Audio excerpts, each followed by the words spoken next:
यह जो हजारों साल से मनुवाद से बहुजन समाज हार रहा है, वह इसलिए नहीं कि मनुवाद का विचार उत्कृष्ट है, बल्कि इसलिए कि बहुजन समाज स्वयं ही एक दूसरे को हराने में अवचेतन मन के साथ लगा है। बहुजन जागरूक नहीं है, होश में नहीं है, बहुजन चेतन नहीं है, अवचेतन मन से आपस में एक दूसरे की टांग खिंचाई में व्यस्त हैं। यह विचार मेरे हैं, भीम दहाड़ के हैं। अब आगे संपूर्ण वाङ्मय खंड 5 को सुनिए। लॉर्ड जेटलैंड जी नहीं, आप स्थानीय सरकार का क्षेत्राधिकार वापस नहीं ले सकते, क्योंकि स्थानीय सरकार को सर्वसम्मति से अपने अधिकारों में सर्वोपरि होना चाहिए, लेकिन यह निर्धारित किया जा सकता है कि इस परिपाटी को अपनाना वांछनीय है। महोदय, इसमें वह सब आ गया जो मैं उप समिति के समक्ष प्रस्तुत करना चाहता हूँ। मुख्य मुद्दा यह सुनिश्चित करना है कि पुलिस अधिनियम 1861 द्वारा महानिरीक्षक में जो शक्तियां निहित थी उन्हें बनाए रखा जाए, और मैं इसके साथ ही अन्य कई सुझाव पेश करना चाहता हूं, जैसे किसी प्रांत में पुलिस परिषद का गठन जिस पर उप समिति विचार करे। डॉक्टर अंबेडकर, यदि आप मुझे अनुमति दें तो मैं अपनी जानकारी के लिए एक प्रश्न पूछना चाहता हूं। क्या नोबल मार्क्विस यह चाहते हैं कि महानिरीक्षक के पद को संविधि द्वारा मान्यता प्रदान की जाए, या वे चाहते हैं कि पुलिस अधिनियम के अधीन जो पद हैं उसी को जारी रहने दिया जाए? क्या वे उन्हें संविधि द्वारा ऐसे अधिकारियों के रूप में मान्यता दिलाना चाहते हैं जिनके कुछ संविधिक अधिकार और दायित्व हों? लॉर्ड जेटलैंड जी हाँ। माननीय पीसी मित्तल, संसद की संविधि द्वारा। लॉर्ड जेटलैंड जी हाँ, वही महानिरीक्षक के पास अब भी वे शक्तियां संविधि अर्थात पुलिस अधिनियम के अनुसार ही दी गई हैं। डॉक्टर अंबेडकर, यह पुलिस अधिनियम से भिन्न है और वास्तव में इसमें स्थानीय विधान मंडल द्वारा संशोधन किए जाने की शर्त भी है। प्रश्न यह है कि क्या आप चाहते हैं कि महानिरीक्षक का पद एक ऐसे अधिकारी का पद मान लिया जाए जो कुछ कर्तव्यों का निर्वाह करता है, और एक अधिकारी की हैसियत से उसके मामले में मंत्री या स्थानीय सरकार कोई हस्तक्षेप नहीं कर सकती? लॉर्ड जेटलैंड, यह तो उसका प्रभाव है। यह मेरा प्रस्ताव है। मेरा विचार है कि महानिरीक्षक में इस समय जो शक्तियां निहित हैं उन्हें कायम रहने दिया जाए। माननीय खाओसजी जहांगीर, किस प्राधिकार से? पुलिस अधिनियम द्वारा या भारत सरकार अधिनियम द्वारा? माननीय सी शीतल वाड, पुलिस अधिनियम के प्रावधानों को बदलने का अधिकार स्थानीय विधानमंडल या किसी भी विधानमंडल को नहीं होना चाहिए। लॉर्ड जेटलैंड जी हाँ, मैं समझता हूँ यह संघीय सरकार का अधिनियम होना चाहिए। श्री जफरुल्लाह खां, ऐसा तो पुलिस अधिनियम को एक अधिनियम के रूप में रखकर ही किया जा सकता है, जिसे कोई प्रांतीय सरकार महानिरीक्षक की सहमति के बिना न निरस्त कर सकती है, न बदल सकती है और न ही परिशोधित कर सकती है। डॉक्टर अंबेडकर, यही स्थिति तो आज भी है, क्योंकि अधिनियम में केंद्र सरकार की पूर्व स्वीकृति के बिना संशोधन नहीं किया जा सकता। श्री जफरुल्लाह खां, यदि मुझे मात्र इतना जोड़ने की अनुमति हो, शायद इस समिति के सभी सदस्य इस बात से अवगत नहीं हैं कि संघीय संरचना उप समिति और संयुक्त उप समिति ने, जिसे उप समिति संख्या 1 और 2 ने स्थापित किया था, महत्वहीन विषयों पर अनेक अधिनियमों की धारा 80(3) जा के अधीन उस सूची में रखने का सुझाव दिया था, और यदि हम पुलिस अधिनियम को उसी सूची में स्थान दे दें तो उससे किसी भी प्रकार के सिद्धांतों का उल्लंघन नहीं होगा। डॉक्टर अंबेडकर: मैं श्री जफरुल्लाह खां से सामान्यतः सहमत हूँ। पुलिस अधिनियम को अनुसूची में आज तक स्थान न देने का कारण यह है कि यह विषय आरक्षित विषय है। इसलिए तथ्य तो यह है कि भारत सरकार का विधि और व्यवस्था पर पूरा नियंत्रण है, और जब विधि और व्यवस्था के हस्तांतरण की स्थिति उत्पन्न होती है तो वस्तु स्थिति बिल्कुल भिन्न हो जाती है। मैं समझता हूँ कि इस बात पर विचार करना आवश्यक है कि हम चाहे संक्रमण काल के लिए ही सही कुछ संरक्षणों की आवश्यकता पर विचार करें, चाहे वे उन रक्षोपायों को जारी रखने के लिए ही हों जो इस समय मौजूद हैं। मैं व्यक्तिगत रूप से इस सुझाव के पक्ष में हूँ कि इस पुलिस अधिनियम को अनुसूची में शामिल कर लिया जाए, जिसके लिए आज गवर्नर जनरल या भारत सरकार की पूर्व स्वीकृति आवश्यक है। एक और मुद्दा जिसकी ओर आपका ध्यान आकर्षित करना चाहता हूँ, वह पुलिस और विधि और व्यवस्था विभाग के प्रश्न से संबंधित है। यही मुद्दा मैंने प्रांतीय संविधान उप समिति में भी उठाया था। जाहिर है इस प्रश्न पर भावी प्रांतीय सरकारों का दायित्व के दृष्टिकोण से भी विचार किया गया है। मुझे लगता है कि इस प्रश्न पर प्रांतों में रहने वाले विभिन्न अल्पसंख्यक समुदायों और ऐसी आपात स्थितियों की दृष्टि से भी विचार किया जाना चाहिए जो सांप्रदायिक दंगों और ऐसी ही अन्य आपात स्थितियों में उत्पन्न होती हैं।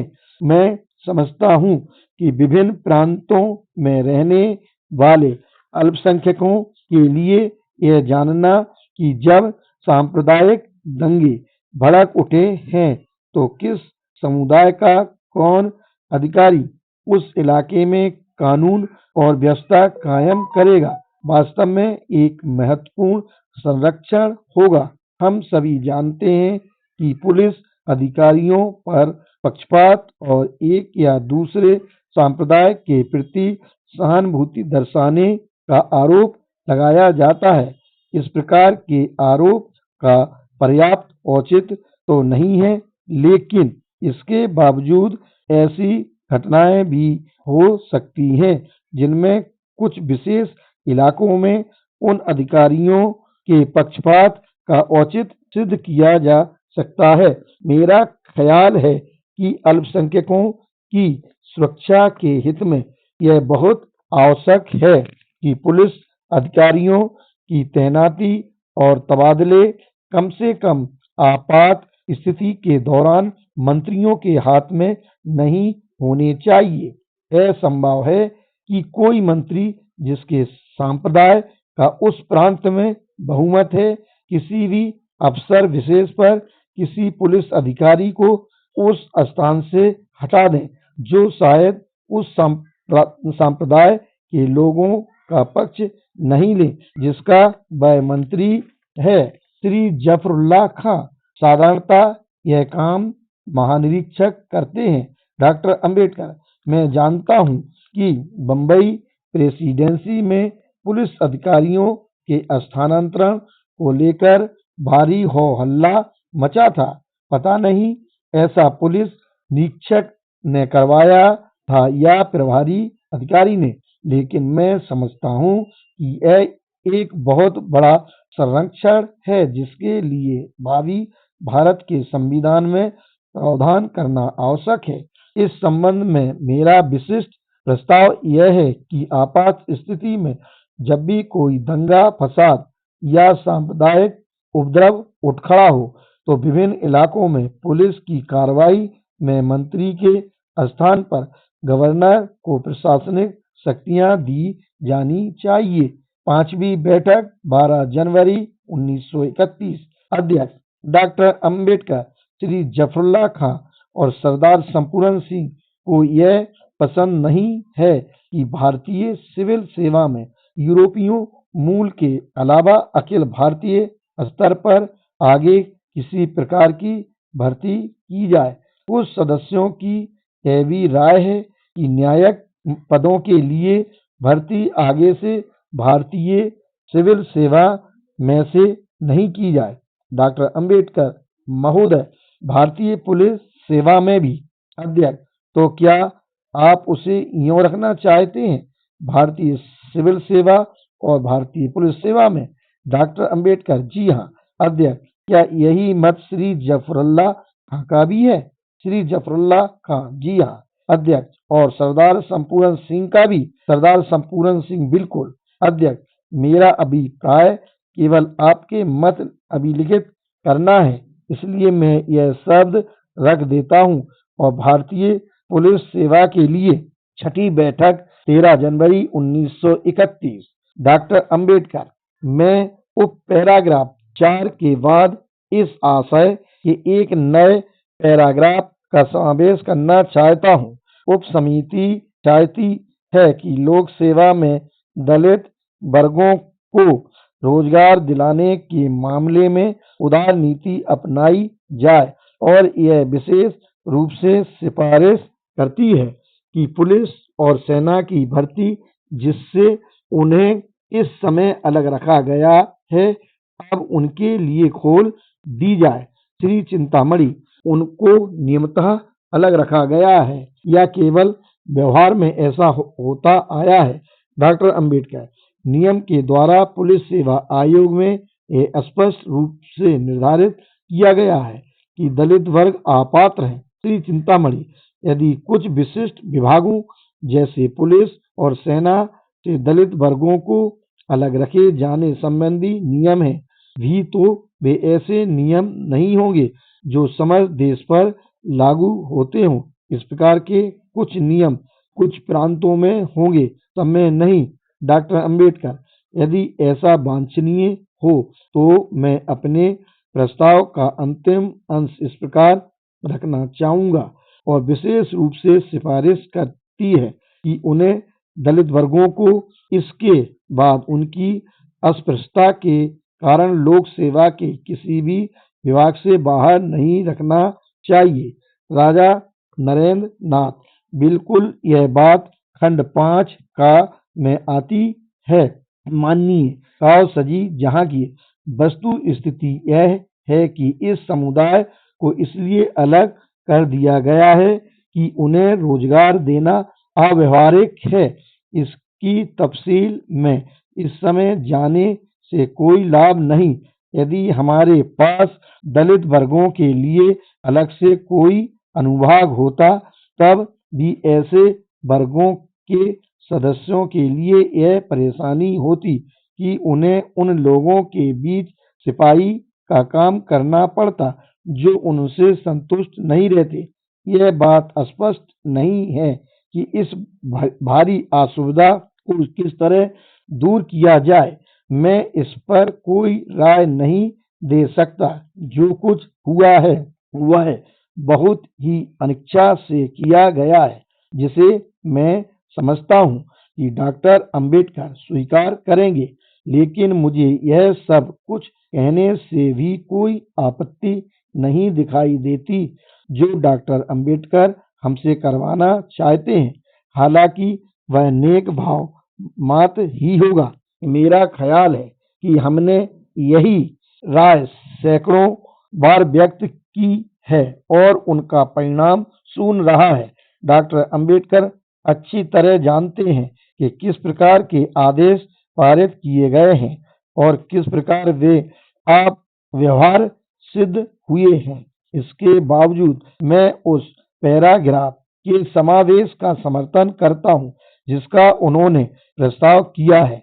हम यह जोखिम उठा रहे हैं और यह जानते हैं कि संभव है यह व्यवहारिक प्रस्ताव सिद्ध न हो, लेकिन जैसा आपने पहले कभी कहा है, यदि हम किसी आदर्श की ओर उन्मुख हों तो यह हमेशा संभव नहीं कि वह तर्कपूर्ण भी हो।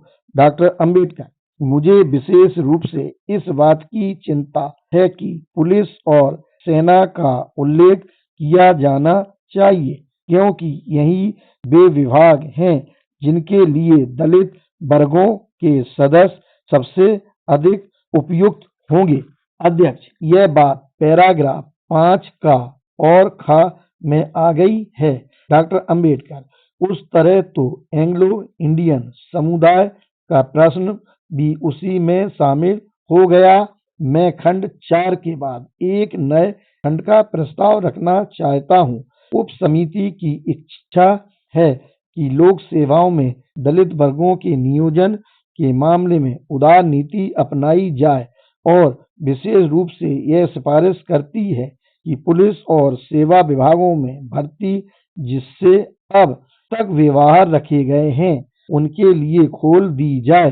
राजा नरेंद्र नाथ, मैं एक सुझाव देना चाहता हूं और वह यह है कि हम उसमें यह जोड़ दें, किसी भी व्यक्ति को देश की किसी भी सेवा में प्रवेश के लिए धर्म, जाति या लिंग के आधार पर ना तो अयोग्य समझा जाएगा और ना ही उसके साथ किसी प्रकार का भेदभाव बरता जाएगा। मैं एक विशेष सिफारिश के रूप में इसका समावेश चाहता हूं। डॉक्टर अंबेडकर, इस पर बाद में चर्चा होगी। श्री बसु, मुझे डॉक्टर अंबेडकर से सहानुभूति है कि वह चाहते हैं कि वे अयोग्यताएं समाप्त कर दी जाएं जिनसे उनके समुदाय को क्षति पहुंचती है, और यदि किसी प्रांत में प्रशासनिक नियमों के अंतर्गत किसी प्रकार की अयोग्यता निर्धारित कर दी गई है तो वह तत्काल समाप्त कर दी जाए। लेकिन उन्होंने जिस तरह यह प्रस्तुत किया है इससे बात बहुत सामान्य हो गई है। उदाहरण के लिए, मेरे प्रांत में अनेक पदों पर दलित वर्गों के सदस्य ही बैठे हुए हैं। यह कोई ऐसा मामला नहीं है जिसका मेरे प्रांत से गहरा संबंध हो। डॉक्टर अंबेडकर, मैं कुछ सीमा संबंधी शब्द शामिल करने के लिए तैयार हूँ, जैसे जहाँ उन्हें इस समय बाहर रखा गया है। राजा नरेंद्र नाथ, ऐसा कोई नियम नहीं है जो उन्हें पुलिस में रोजगार देने से वंचित करे, लेकिन व्यवहार में उन्हें रोजगार नहीं दिया जाता। एक बार परिषद के एक सदस्य से यही प्रश्न उठाया था और सरकार से पूछा था कि इन लोगों को पुलिस में क्यों भर्ती नहीं किया जाता और क्या यह परिपाटी भारत सरकार अधिनियम की धारा 96 का उल्लंघन नहीं है।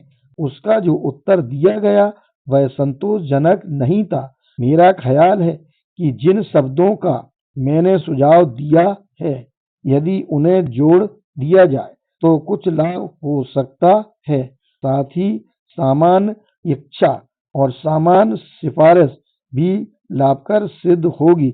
लेकिन मैं आपको यह भी बता दूं कि सामान्य भावना की अभिव्यक्ति उतनी कारगर नहीं होगी जितनी कि मेरे द्वारा सुझाए गए शब्दों के समावेश से होगी।